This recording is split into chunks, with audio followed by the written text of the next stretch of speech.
اور پھر اللہ تبارک و تعالیٰ کی دی ہوئی اس خوشی کو ہم اللہ اور اس کے رسول کے احکامات کی روشنی میں بسر کرنے کی کوشش کرتے ہیں۔ یہی آل ایمان کا وتیرہ ہے۔ نبی پاک صلی اللہ تعالی علیہ وسلم جب مدینہ طیبہ تشریف لے گئے تو وہاں دیکھا مدینے والے 2 دن خوشی کے مناتے ہیں۔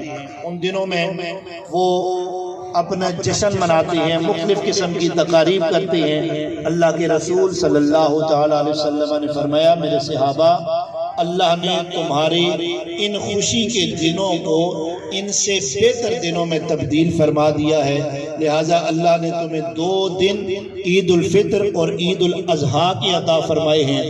ان میں اللہ کی طرف پاکی بھی بیان کرو، اللہ کا شکر بھی ادا کرو اور ساتھ ساتھ خوشی بھی منایا کرو۔ دوستان ذی وقار، اہل ایمان کے لیے خوشی منانا صرف یہ ہے کہ اپنے رب اور رب کے رسول صلی اللہ تعالی علیہ وسلم کے دستور اور قاعدے کو سامنے رکھ کر ہم خوشی مناتے ہیں۔ ہر سال اللہ تبارک و تعالی ہمیں یہ عید کے لمحات عطا فرماتا ہے۔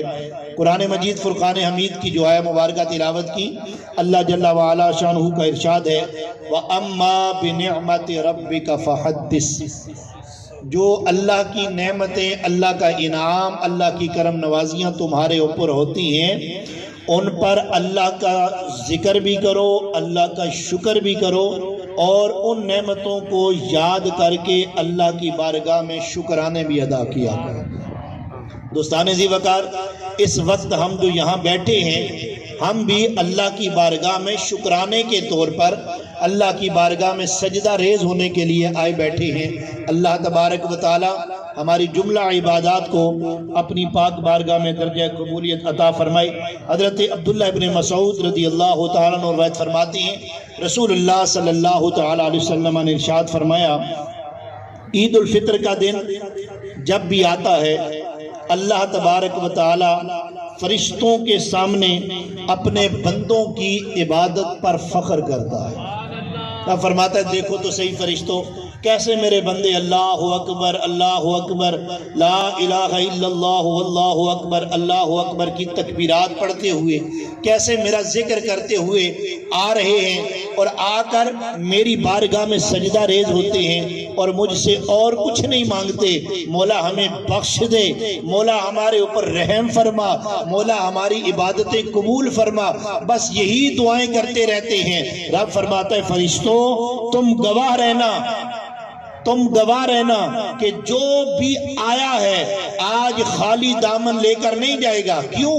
رب فرماتا ہے، فرشتوں ذرا یہ تو بتاؤ، اگر کوئی بندہ، کوئی مزدور اپنا کام مکمل کر لے تو پھر اس کا حق کیا بنتا ہے؟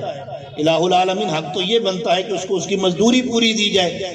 رب فرماتا ہے، تو پھر تم گواہ ہو جانا کہ یہ میرے بندے جنہوں نے پورا مہینہ میری عبادت کی، میری بندگی کی، میری خاطر صوم و صلات کی پابندیاں کی، دن بھر روزے کی حالت میں گزارا، رات کو کھڑے ہو کر قیام کی حالت میں قرآن پاک سنتے رہے، میری بارگاہوں میں سجدہ ریز ہوتے رہے، تم گواہ ہو جاؤ اے فرشتوں، یہ جتنے آئے ہیں میں نے سب کو معاف فرما دیا، میں نے سب کی بخشش اور مغفرت فرما دی ہے۔ ہم اللہ سے بخشش مانگنے آئے ہیں، رحمت کا سوال کرنے آئے ہیں، اللہ سے فضل مانگنے آئے ہیں۔ اور رب فرماتا ہے کہ میرے بندوں نے میرا فریضہ، رمضان میں روزے تھے اسے پورا کیا، نمازیں تھیں انہیں پورا کیا، فرمایا لہٰذا اب یہ لبیک کی صدائیں کہتے ہوئے، اللہ اکبر کی صدائیں کہتے ہوئے عیدگاہ کی طرف آئے ہیں۔ رب فرماتا ہے، فرشتوں گواہ ہو جاؤ، میں نے ان سب کو بخش دیا ہے، ان سب کو معاف فرما دیا ہے، اور جو بھی یہ دعا کریں گے رب فرماتا ہے میں ان کی دعا کو ضرور قبول فرماؤں گا۔ حضرت انس بن مالک رضی اللہ تعالیٰ عنہ روایت فرماتے ہیں، آپ فرماتے ہیں اللہ کے رسول نے فرمایا، مومن کے لیے 5 دن عید کے ہوتے ہیں۔ کتنے دن جی؟ 5 دن مومن کے لیے عید کے ہوتے ہیں۔ فرمایا ایک، جس دن مومن گناہ سے بچ جائے وہ دن عید کا ہوتا ہے۔ یہ حضرت مولا علی کا بھی فرمان ہے. آپ بھی فرماتے ہیں کہ ہر وہ دن مومن کے لیے عید کا دن ہے جس دن اس کو اللہ توفیق دے کہ وہ گناہ سے پورا دن باز رہے, کوئی گناہ اس سے نہ سرزد ہو. وہ دن مومن کے لیے عید کا دن ہے. تو فرمایا ہر دن جس دن مومن گناہ سے بچ جائے وہ دن عید کا دن ہوتا ہے, وہ دن عید کا دن ہوتا ہے. دوسرے نمبر پر فرمایا جب کوئی مومن بحالت ایمان دنیا سے چلا جاتا ہے, اللہ کی بارگاہ میں پیش ہو گیا, جانا سب نے ہے, کوئی ایمان کی حالت میں دنیا سے جاتا ہے, فرمایا وہ دن بھی اس کے لیے عید کا دن ہوتا ہے. اسی لیے نا عرس کہتے ہیں خوشی کو. ہم بعض بزرگان دین کا عرس مناتے ہیں, وجہ کیا ہوتی ہے کہ وہ اللہ کا بندہ ساری زندگی اللہ اور اس کے رسول کی یاد میں اللہ اللہ کر کے زندگی گزار کے بحالت ایمان آج دنیا سے اللہ کی بارگاہ میں پیش ہو گیا ہے. لہٰذا یہ خوشی کا دن ہے کہ مومن کا خاتمہ ایمان پر ہو جائے, اس سے بڑی خوشی کی بات کوئی نہیں ہوتی ہے. تو اس لیے فرمایا کہ جس دن کسی بندہ مومن کا خاتمہ ایمان پر ہو جائے وہ دن عید کا دن ہوتا ہے. تیسرے نمبر پر فرمایا کہ پل صراط سے جب گزرنا پڑے گا, جب مومن وہاں سے سلامتی کے ساتھ گزر کر پل صراط عبور کر جائیں گے, وہ لمحہ ان کے لیے عید کا لمحہ ہوگا, وہ خوشی کا لمحہ ہوگا. سبحان اللہ آخنے دے ویسے پابندی کو, اتنا بڑا مجمع بیٹھا ہویا تو سبحان اللہ 4 بندے آخنے پہ, اگر کسی روزہ چپ نہ رکھا ہویا تو تروڑ چھوڑو, کفارہ میں چاہتے ہیں.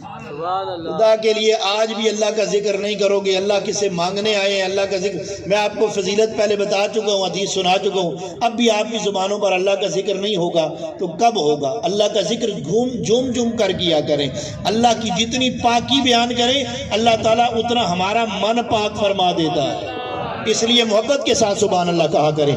تو بہرحال فرمائے کہ جب بندہ مومن کو پل صراط سے گزر گیا وہ لمحہ اس کے لیے عید کا لمحہ ہے. اور پھر جب بندہ مومن جہنم سے بچ کر جنت میں داخل ہو گیا, فرمایا یہ گھڑی اس کے لیے عید کی گھڑی ہوتی ہے, یہ لمحہ اس کے لیے عید کا لمحہ ہوتا ہے. اور پتہ ہے 5واں لمحہ عید کا کون سا ہے؟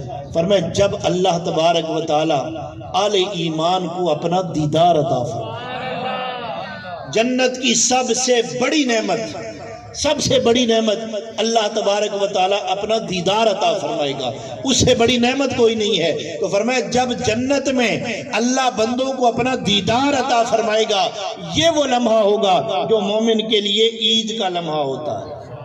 صاحب مکاشفۃ القلوب نے لکھا, نبی پاک صلی اللہ تعالی وسلم سے روایت ہے, حضرت وہب بن منبع رضی اللہ تعالی منبع, آپ فرماتے ہیں کہ نبی پاک صلی اللہ تعالی علیہ وسلم نے فرمایا عید کے دن جب آل ایمان اللہ کا ذکر کرتے ہوئے عیدگاہ کی طرف آتے ہیں, اکٹھے ہوتے ہیں اور آ کر اللہ سے اپنی بخشش اور مغفرت مانگتے ہیں, تو وہ اپنے چیلوں کو, اپنے چاہنے والوں کو جو اس کے شتونگڑے ہیں ان کو اکٹھا کرتا ہے اور ان کے سامنے چیخنا اور چلانا شروع کر دیتا ہے. وہ کہتے ہیں گرو صاحب کیا ہوا ہے؟ کہتا ہے آج یہ مومن اللہ کی بارگاہ میں حاضر ہو رہے ہیں اور ان کا جو انداز ہے یہ رب کو بڑا پسند ہے اور یہ رب سے گڑ گڑا کر معافی مانگ رہے ہیں, اللہ انہیں معاف فرما دے گا.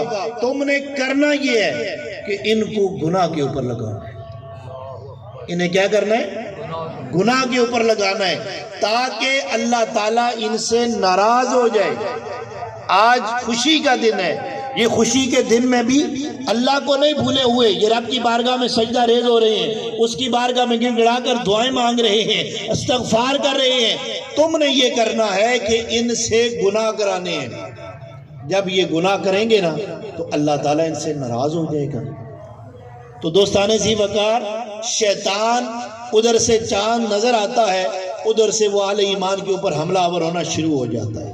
اب یاد رکھنا الحمدللہ اللہ نے احسان کیا, ہم نے رمضان میں نمازیں پڑھی, قرآن پاک سنا, تراویح پڑھی, ذکر اذکار کیا, قرآن پاک کی تلاوت کی, اعمال حسنہ کیے. لیکن کامیابی تب ہے جب ہمارا ابھی جو مقابلہ شیطان کے ساتھ شروع ہونا ہے یہاں پر ہم شیطان کو بچھاڑ سکیں. اگر ہم آج سے نمازیں پڑھنا چھوڑ دیں, ہم اللہ کی یاد کرنا چھوڑ دیں، ہم بے حیائی یا غلط روش کے اندر ہم مبتلا ہو جائیں، میوزک سننا، دیگر بے حیائی کے کام کرنا، نمازیں چھوڑ دینا، جھوٹ بولنا، فراڈ کرنا، اگر ہم یہ شروع کر دیں گے تو اس کا مطلب یہ ہے کہ جو ہم نے رمضان گزارا تھا ہم اس امتحان میں کامیاب نہیں ہوئے۔ اس امتحان میں کامیابی کس صورت میں ہے کہ اس کا اثر اگلے 11 مہینے تک ہماری زندگی کے اوپر نظر آنا چاہیے، کہ ہم اسی طرح جس طرح رمضان میں ہماری مسجدیں بھری پڑی ہوتی ہیں، رونق لگی ہوتی ہے، کاش کہ رمضان کے بعد بھی ہماری مسجدوں میں ایسے ہی رونق رہے، ایسے ہی بہاریں رہیں۔ پتہ نہیں ہمارے نمازیوں کو کیا ہو جاتا ہے، ادھر سے عید آتی ہے وہ نماز سے غافل ہو جاتے ہیں۔ تو خدا کے لیے نماز سے غافل نہ ہوں، نماز سے غفلت نہ کریں، وگرنہ اللہ کی بارگاہ میں جواب دہ ہونا ہے، اللہ کی بارگاہ میں پیش ہونا ہے۔ اور آقا دو جہاں صلی اللہ علیہ وسلم نے فرمایا لیس العید لمن لابس الجدید، نئے کپڑے پہن لینا یہ عید کا نام نہیں ہے، عید اس کی نہیں ہے کہ جس نے نئے کپڑے پہن لیے تو ہم کہیں جی میں نے نئے کپڑے پہن لیے تو لہٰذا اس لیے میری عید ہو گئی ہے۔ فرمایا عید کس کی ہے؟ فرمایا انما العید لمن خاف الوعید، جو اللہ کی وعید سے، جو رسول اللہ صلی اللہ تعالی علیہ وسلم نے ہمیں جہنم سے ڈرایا ہے، اللہ کے عذاب سے ڈرایا ہے، اللہ کی نافرمانی سے ڈرایا ہے، اللہ کی ناراضگی سے ڈرایا ہے، اگر ہم اس سے بچ جائیں، اللہ کی ناراضگی سے بچ جائیں، اللہ کی نافرمانی سے بچ جائیں، اللہ کے کو ناراض کرنے والے کام چھوڑ دیں، فرمایا پھر عید ہماری عید ہے، تب ہماری عید ہے، تب ہماری خوشی ہے۔ اور اگر اللہ نہ کرے ہم کام وہی کریں جو اللہ کی ناراضگی والے ہیں، اللہ کے رسول کی ناراضگی والے ہیں، جہنم میں لے جانے والے ہیں، تو فرمایا پھر عید نہیں ہے، پھر بس خالی کپڑے ہی پہنے، پھر نئے کپڑے ہی پہن لیے ہیں۔ تو دوستو یہ دعوت فکر دینا چاہتا ہوں، اللہ نے کرم کیا ہے، ہمیں رمضان کی بہاریں عطا فرمائی ہیں، نہ جانے پھر کس کو نصیب ہوتی ہیں یا نہیں ہوتی ہیں۔ رمضان تو پلٹ کے آئے گا، پلٹ کے آئے گا، لیکن پتہ نہیں کون ہوگا کون نہیں ہوگا۔ کیا ہم نے اس پچھلے رمضان سے لے کر اس رمضان تک کتنے جنازے نہیں اٹھائے ہیں؟ کتنے جوانوں کے جنازے ہم نے اٹھتے نہیں دیکھے ہیں، کتنے بزرگوں کے جنازے ہم نے نہیں اٹھائے ہیں۔ یہاں کتنے بیٹھے ہوں گے، کسی کا بھائی اس دوران چلا گیا، کسی کا باپ چلا گیا، کسی کا بیٹا چلا گیا، کسی کی ماں چلی گئی، کسی کی اہلیہ چلی گئی، کسی کی بیوی چلی گئی، کسی کی بہن چلی گئی، کسی کا بھائی چلا گیا۔ کل نہ جانے ہم میں سے کس کا نمبر ہے، اگلے سال ہم میں سے کون ہوگا نہیں ہوگا۔ دوستو اس وقت کو غنیمت جانیں، اس ماہ رمضان جو نصیب ہوا ہے اس کو اپنی تربیت کا ذریعہ بنایا ہے، اب اس تربیت کا اثر ہمارے اوپر ہونا چاہیے۔ نماز جس طرح رمضان کے اندر فرض ہے اسی طرح غیر رمضان میں بھی فرض ہے، جس طرح کل رمضان کے اندر نماز فرض تھی اسی طرح